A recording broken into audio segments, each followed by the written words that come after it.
panahon yun, sinabi ni Jesus sa kanyang mga alagad, kaunting panahon na lamang at hindi na ninyo ako makikita.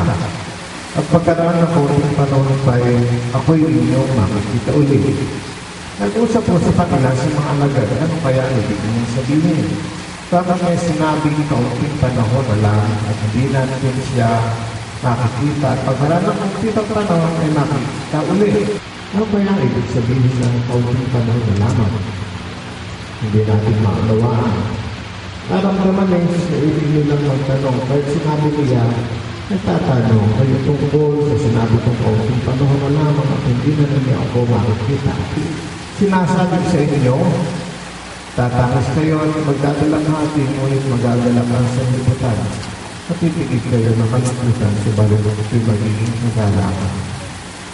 Ang mabuting balita ng Panginoon.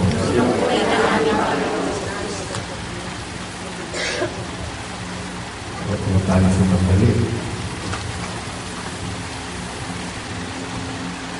Ang pagdiriwang ko ng arawan ay panahon ng pagpapasalamat.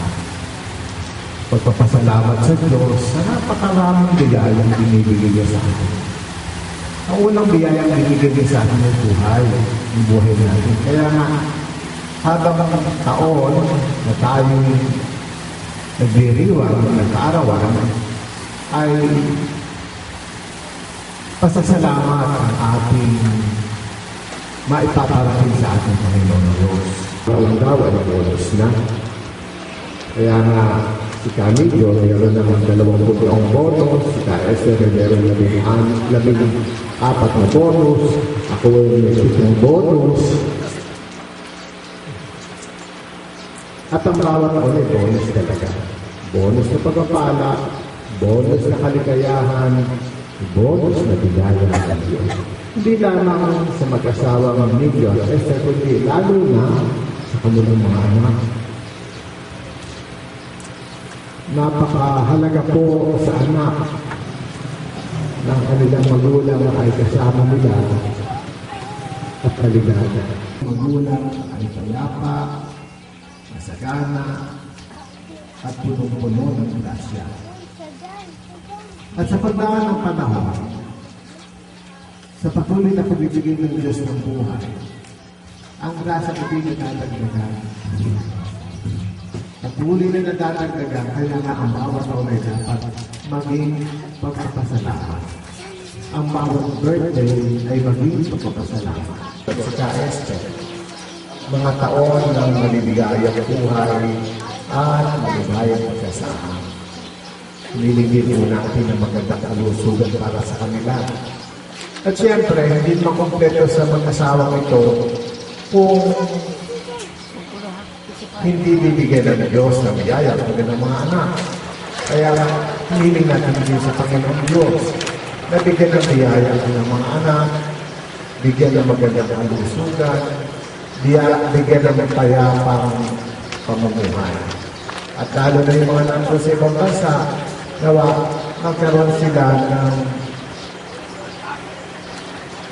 ng kapayapaan ng buhay na kahit na lang sila malayo dito sa atin, maging nabigaya sila doon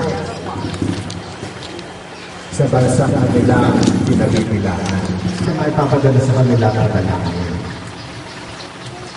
Kaya yung ating magandang pagdiriwang ngayon ay pagdalangin pa sa kapasamahan ang mga anak at po ni Kaiser de Camillo na nandun sa ibang bansa, nasa Italy,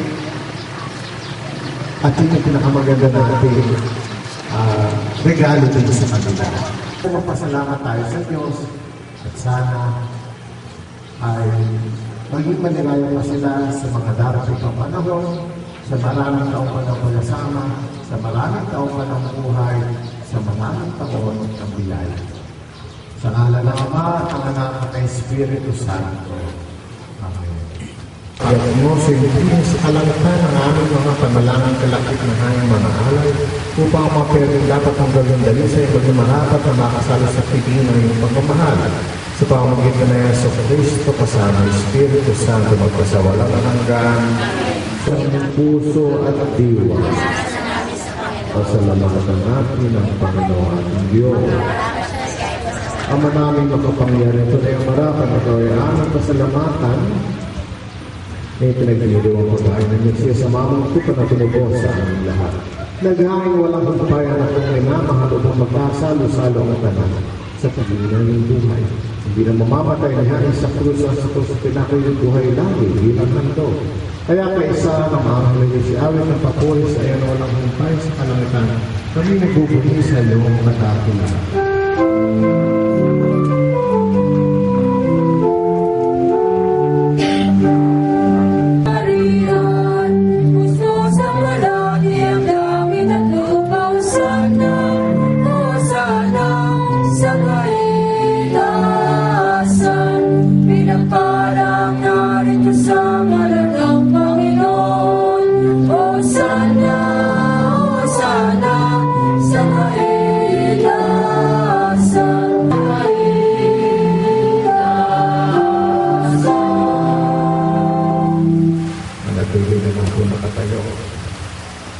Ama namin banal ikaw ang mukhamanta ng kabanalan kahit sa pamamagitan ng Espiritu gawin mong banal ang mga kaloob na ito pang para sa amin ng katawan at dugo ng aming Panginoong Jesucristo. Bago niya pinagtiis ang pusang loob na magnanalo, hinawakan niya ang tinapay, pinasalamatan kanya, pinaghati-hati niya iyon, iniyabot sa kanyang maalagad at sinabi, tanggapin ninyo lahat ito at kanin, ito ang katawan, kaya para sa inyo. Tapos ang kapunan, nalawakan niya ang kalis, malugay na pinasalamatan, iniabot niya ang kalis sa kanyang maalagad at sila. Tanggapin ninyo lahat ito at inumin ito ang alis ng aking dugo ng bago at walang hanggang tipan. Ang aking dugo ay bubuhos para sa inyo at para sa lahat sa pagpapatawad ng mga kasalanan. Gawin ninyo ito sa pag-alaala sa akin. At Diyos, paghawak-hawak tayo ng kamay at ating awitin ang Ama namin.